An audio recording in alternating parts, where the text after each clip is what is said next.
Ladies and gentlemen, thanks for joining us on another edition of the 8 p.m. Bilingual newscast on Spectrum Television. We'll begin with our headlines. Cameroon's parliament today marked the 31st anniversary of the Day of the African Child.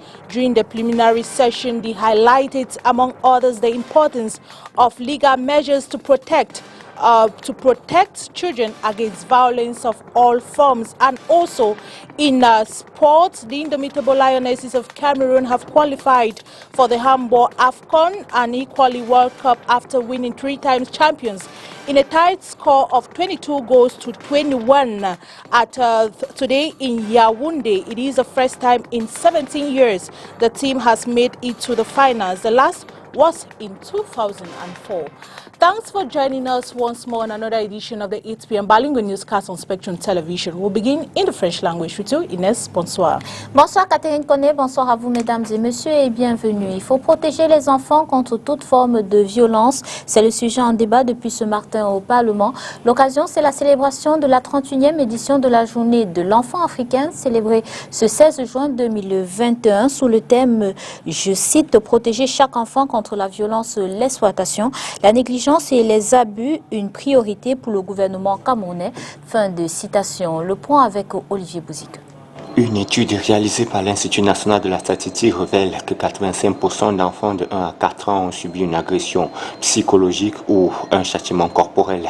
Statistique qui n'est pas loin des révélations de l'UNESCO sur le sujet. Selon l'organisme onusien, 2 enfants sur 3 ont l'acte de naissance au Cameroun, 3 filles sur 10 sont mariées avant l'âge de 18 ans. Telles sont entre autres formes de violence à l'égard des enfants que les experts exposent depuis ce matin à l'attention des parlementaires. L'enfant est sujet à différentes formes de violence physique, émotionnelle, sexuelle, la négligence. Et ces violences-là sont beaucoup plus prononcées en situation de crise et d'urgence. Interpellé sur la question, le gouvernement appelle au renforcement du mécanisme mis sur pied visant à protéger l'enfant camerounais, notamment sur le plan juridique. Nous avons déjà pu contribuer à la ratification de tous les instruments juridiques pour la protection de l'enfant sur le plan légal. Maintenant, sur le plan opérationnel, aujourd'hui c'est la priorité. Nous saisissons cette journée, la 31e célébration de la journée de l'enfant africain, pour faire une évaluation, pour voir déjà ce qui a été fait et quel est encore le chemin à parcourir. La représentation nationale ne fera pas la sourde oreille sur cette problématique lancinante. Selon le vice-président de la Chambre basse, le Parlement a un rôle primordial dans le combat. Premièrement, il faut regarder les dispositions légales, les instruments juridiques, s'assurer qu'ils couvrent tous les secteurs de protection de l'enfant. Deuxièmement, appeler à plus de bailleurs de fonds pour s'intéresser à la situation des enfants, plus particulièrement en contexte de crise. Et enfin, que les acteurs humanitaires qui assistent les enfants puissent respecter les principes de la sauvegarde, mais aussi apporter une approche holistique et pérenne dans la protection des enfants. Cette plénière spéciale se tient dans le cadre de la célébration de la 31e édition de la Journée de l'enfant africain ce 16 juin. Les recommandations adoptées seront soumises au président de l'Assemblée nationale. And now protect every child from violence, exploitation, neglect and abuse, a priority for the Cameroonian government. It is a theme chosen in Cameroon to commemorate the 31st edition of the Day of the African Child. In Douala, the day was celebrated in Children's Village in Yassa. More in the following report with Christelle Asek Swele.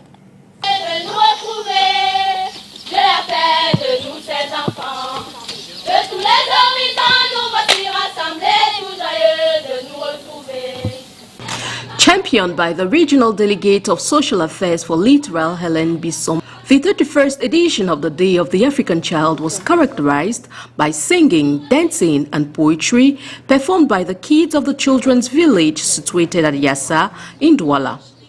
These activities, pregnant with messages, were geared towards raising awareness on violence, the exploitation, neglect and abuse of children. Alors, disons que depuis le 9 juin, dans la région du littoral, Des actions de sensibilisation sur la violence ont commencé dans les œuvres sociales privées, communément appelées orphelinats, auprès des promoteurs de ces encadreurs et au sein même des lycées, au vu par petits groupes, parce que nous faisons tout pour respecter les mesures barrières.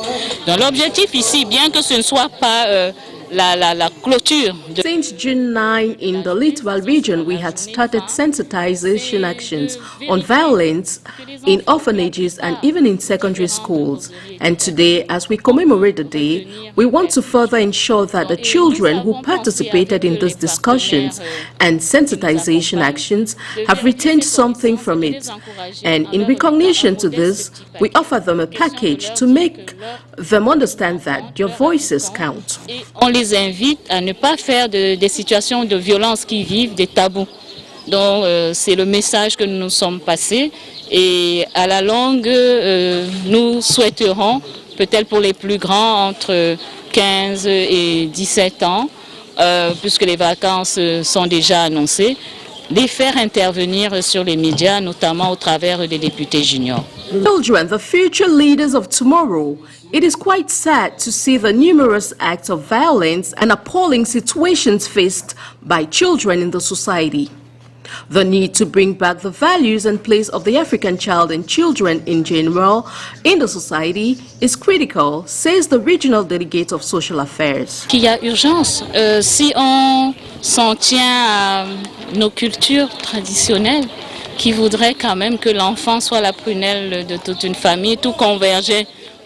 It is urgent if we take into consideration our different traditional cultures, which expects that the child should be the heart of the family. Adultes que nous sommes, un sujet de commerce, un sujet de gain. Donc, il faudrait que the children have become to many adults or commercial subjects. It's important for us to come back to our moral values. Nous devrions recevoir nos enfants pour être des adultes meilleurs demain, soit vraiment l'axe principal sur lequel nous allons nous appesantir. The 31st edition of the Day of the African Child, commemorated today, June 16, was celebrated in Cameroon under the theme, Protect Each Child Against Violence, Exploitation, Neglect and Abuse, a priority for the Cameroon government.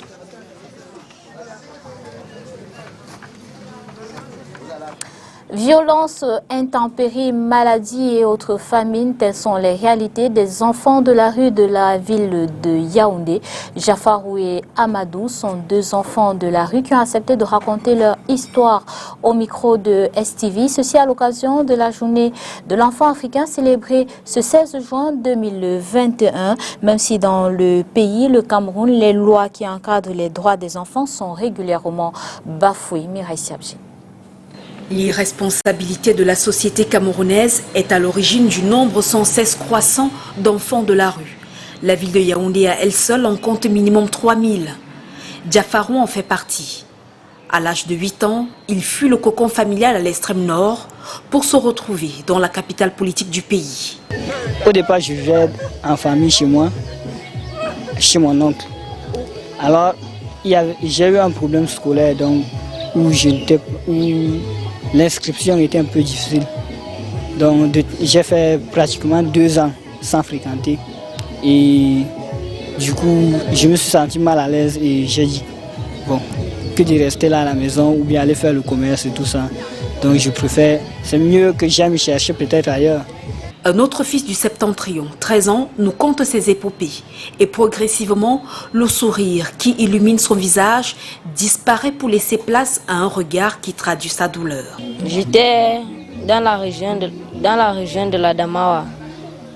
Puis, on m'a envoyé à Meganga chez ma grand-mère. Et là-bas, la grand-mère, ça ne va pas. Qu'est-ce qui n'allait pas? C'est une longue histoire. Avec le petit Amadou, parti de la maison à 9 ans, le dialogue devient difficile. Les yeux pleins de larmes, d'un geste de la tête, il extériorise ses mauvais souvenirs. Nous n'insistons pas afin de ne pas réveiller les souvenirs d'un traumatisme encore frais. S'il change de sujet, il tient tout de même à partager avec nous son quotidien à Yaoundé, précisément à la gare Voyageurs, où il est arrivé en fin 2018 avec 3 de ses camarades. L'Eldorado tant rêvé s'est transformé en cauchemar. Dans la rue, j'avais des petits jobs au marché Fundi. Je poussais la brouette et de temps en temps, je passais aussi au foyer Edima. C'est là où j'ai eu des contacts avec les éducateurs de là-bas. Et puis, en fin 2019, je me suis retrouvée ici. La galère que sert la rue aux enfants, Jafarou n'est pas prêt de l'oublier. Dès l'âge de 8 ans, il a dû conjuguer avec les intempéries et toute forme de violence.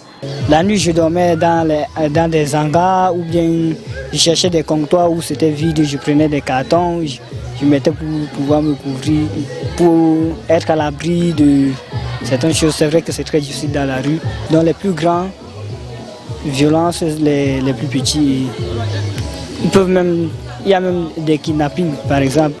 Aujourd'hui, Amadou et Jafarou essayent de refaire leur vie. Ils sont scolarisés et le foyer de l'Espérance s'est engagé à les accompagner. L'objectif du foyer, c'est de sortir les enfants de la rue, d'abord de les stabiliser et ensuite de les renvoyer dans leurs familles respectives. Depuis 44 ans, le foyer de l'Espérance encadre ses enfants, mais aussi ceux qui se trouvent dans les prisons. Du haut de ses années d'expérience, le père Alfonso est fier de la réussite d'avoir réinséré bon nombre d'entre eux que l'on retrouve aujourd'hui dans plusieurs secteurs d'activité. L'armée, l'enseignement, l'éducation, l'agriculture et bien d'autres. Mais ce dernier se désole énormément de l'abandon de la société. D'ailleurs, il la tient responsable de l'égarement de ces jeunes. Le problème, c'est que les lois qu'il y a au Cameroun par rapport aux jeunes en difficulté qui existent dans le code pénal, la dernière réforme du code pénal, celles-là ne sont pas appliquées. Tous les enfants qui vont dans un commissariat ou qui vont en prison, jamais ils seront avec eux un avocat pour les défendre, jamais. Donc ça va dépendre de si l'enquêteur est une bonne personne ou une mauvaise personne, si il interprète la loi ou interprète une autre chose, quels sont les droits des enfants. On dit les droits des enfants africains, on dit du droit quoi? On va se remplir la bouche, on fait la fête et après quoi? Les droits des enfants, c'est tous les jours, ce n'est pas le jour de la fête. Selon l'UNICEF, tout enfant a droit à un niveau de vie suffisant pour permettre son développement physique, mental, spirituel, moral et social. Suite de notre série sur la drépanocytose, aujourd'hui intéressons-nous à l'encadrement des enfants drépanocytaires et c'est avec vous, Oriane Donken. Bien qu'étant malade, l'enfant drépanocytaire est à part entière et non un enfant à part.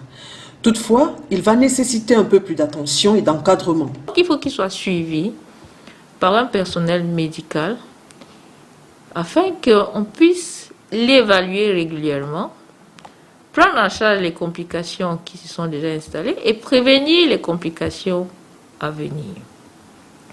Mais c'est également un enfant à qui on va pouvoir prodiguer des conseils. Pour prévenir les crises, par exemple, il faut qu'il boive suffisamment d'eau.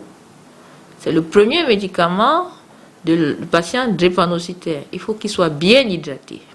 Et donc, les parents doivent veiller, l'encadrer pour qu'il comprenne lui-même à un certain âge que c'est son premier médicament. Il va également nécessiter dans le suivi médical qu'il soit vacciné pour prévenir les infections, qu'il dorme sous la moustiquaire pour prévenir le paludisme, comme tout le monde d'ailleurs, et qu'il prenne certains médicaments de manière quotidienne pour prévenir soit l'anémie, soit les infections. Sur le plan éducationnel, il est important pour les parents de se faire aider par les enseignants. C'est à l'école que l'enfant passe souvent la majeure partie de son temps. Et donc, il faut que l'enseignant soit informé pour aider cette famille à ce que l'enfant boive, par exemple. Il y a des écoles où on n'a pas le droit de boire en dehors de la récréation. Alors qu'on dit que cet enfant doit boire suffisamment. Donc, l'enseignant, son rôle sera également d'accompagner cet enfant en connaissant quels sont ses points faibles et quels sont les éléments qu'il doit absolument avoir pour avoir une bonne santé. Et donc, il faut faire participer les enseignants dans la prise en charge globale de cet enfant. Il ne faut pas négliger la prise en charge psychologique parce que c'est une pathologie chronique, avec tout ce que ça comporte comme effet traumatisant. Socialement, l'enfant drépanocytaire doit certes être accompagné, mais il faut éviter la surprotection. Très souvent, ce qu'on a avec ces enfants, c'est que comme ils sont fragiles, les parents font une surprotection, alors ils ne comprennent pas toutes les règles de la vie en société. Donc c'est un enfant qui doit être éduqué comme tous les autres enfants, même s'il y a des petites spécificités en relation avec leur pathologie. Et souvent, c'est des patients qui sont susceptibles d'avoir des complications graves. Imaginez par exemple un patient drépanocytaire qui fait un AVC avec un handicap. Il faut bien que sur le plan social, qu'il y ait des mesures qui puissent l'accompagner. Donc ça interpelle tous les domaines de la société pour que ce patient drépanocytaire puisse se sentir inséré dans la vie sociale et qu'il ne se sente pas comme un paria de la société. La drépanocytose est une maladie handicapante. La prise en charge rapide permet de réduire les traumatismes et le taux de décès chez les moins de 5 ans. And now the order of June 7, 2021 allocates 50 billion francs CFA more to the National Solidarity Fund for the fight against the coronavirus pandemic and its economic and social repercussion. Onila Donet tells us more in the following report.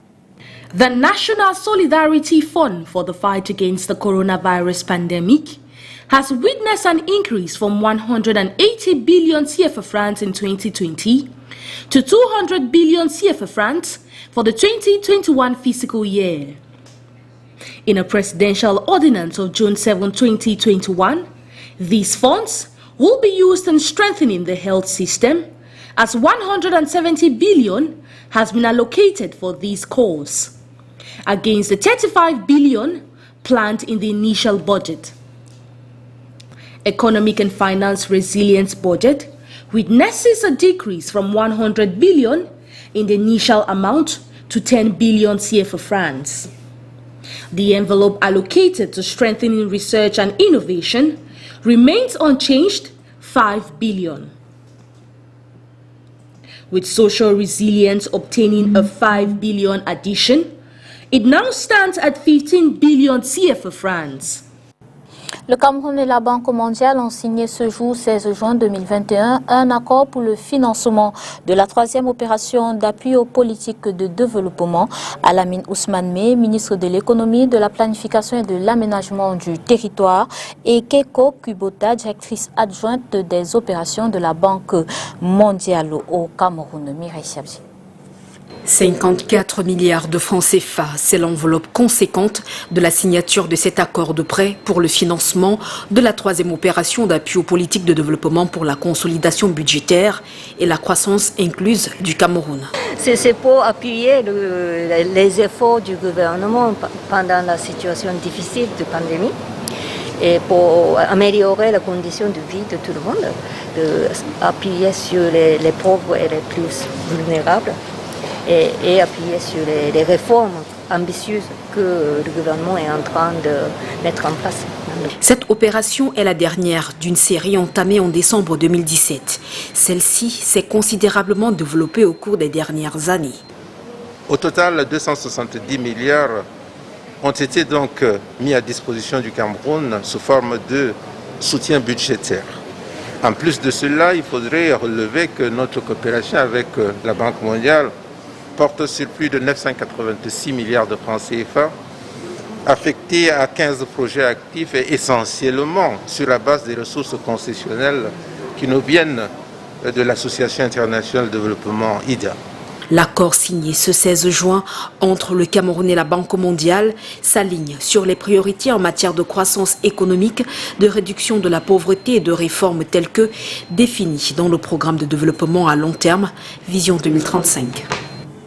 Suivi Gate, c'est ainsi que Christian Penda Ekoka nomme le flou autour de l'opération Suivi, initiative lancée par le professeur Maurice Kamto en riposte à la pandémie de la Covid-19. Après sa précédente sortie sur le bug de 300 000 €, l'ancien allié de Maurice Kamto remet une couche ce 15 juin 2021. Dans un document publié sur les réseaux sociaux, Christian Penda Ekoka revient en chronique sur les événements autour de cette opération. Léla Renganzo.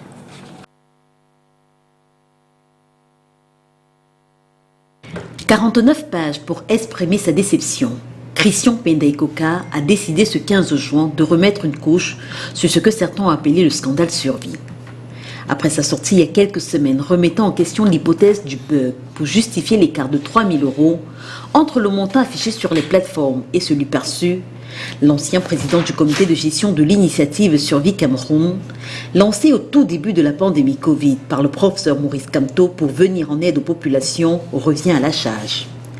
Dans un dossier intitulé SCSI, Chronique des faits, Christian Penda Ekoka fait le grand déballage. Du contexte de la mise sur pied de l'initiative aux conversations sur WhatsApp, des documents échangés aux extraits des courriels, Henri Djoko, le secrétaire de la Fédération du MRC en Europe, semble être le principal élément perturbateur. Un élément dont Maurice Kamto aurait choisi de ne pas se détacher laisse entendre de Christian Penda Ekoka. Entre sauver l'Alliance et sauver le parti politique, un choix simple. D'ailleurs, l'ingénieur diplômé de l'école polytechnique de Montréal et l'université MJJ laisse entendre que, contrairement à ce qu'a affirmé le président du MRC, il était bel et bien au courant de la note de synthèse et aurait déclaré « si on écrit ça, on est mort ». Et donc, tout ce qui a suivi la publication de cette note de synthèse n'avait qu'un seul objectif, sauver les soldats MRC de la mort et au diable les alliances. Si jusqu'ici les principales personnes citées dans cette chronique des faits n'ont pas réagi, il faut dire que les militants du MRC au Cameroun, eux, ont choisi de ne pas adopter la même posture. Dans une sortie sur sa page Facebook ce 16 juin, Maître Désiré Sikati ne passe pas par 4 chemins pour traiter l'ex-allié de Maurice Kamto d'envieux. Un jaloux qui alimenterait la polémique dans l'intention de saper la popularité de Maurice Kamto. Nouvel épisode dans le divorce des anciens alliés, il est fort à parier que ce ne soit pas le dernier. Let's talk about something else. The National Commission for the Promotion of Bilingualism and Multiculturalism, conducted by Amatutu Muna, has met today in the economic capital of Cameroon, Douala, with public and private media managers and stakeholders to pursue discussions on the new national communication campaign against hate speech and xenophobia as prescribed by the head of state, Paul Biya. Our reporter, Christelle Asexuele, put together the following report. The Commission is in this region today within the framework of the new national campaign against Within the framework of the new national campaign of communication against hate speech and xenophobia, as prescribed by the President of the Republic, Paul Biya, public and private media managers and stakeholders have met today in Douala at Hotel Sawa with the National Commission for the Promotion of Bilingualism and Multiculturalism team and exchanged on ways to fight against hate speech and xenophobia. Well, when you talk about hate speech, you talk about people creating antagonism, people creating through speech different behaviors, people create and even through language situations that can spike, hatred, that can spike complexes, that can spike situations that are uncomfortable to other human beings. So what we're here to do is really to create this awareness, to also listen to see if people are aware of what is going on, what their role is in this hate speech and xenophobia, because sometimes we have come to realize that people use certain expression or have certain attitudes, and maybe sometimes they don't even realize what they're doing and how it can hurt others. And if this situation continues, we can get to a situation where people are very uncomfortable and then violence can start, and people can become hatred, and all sorts of social ills that would not permit cohesion or development in our nation.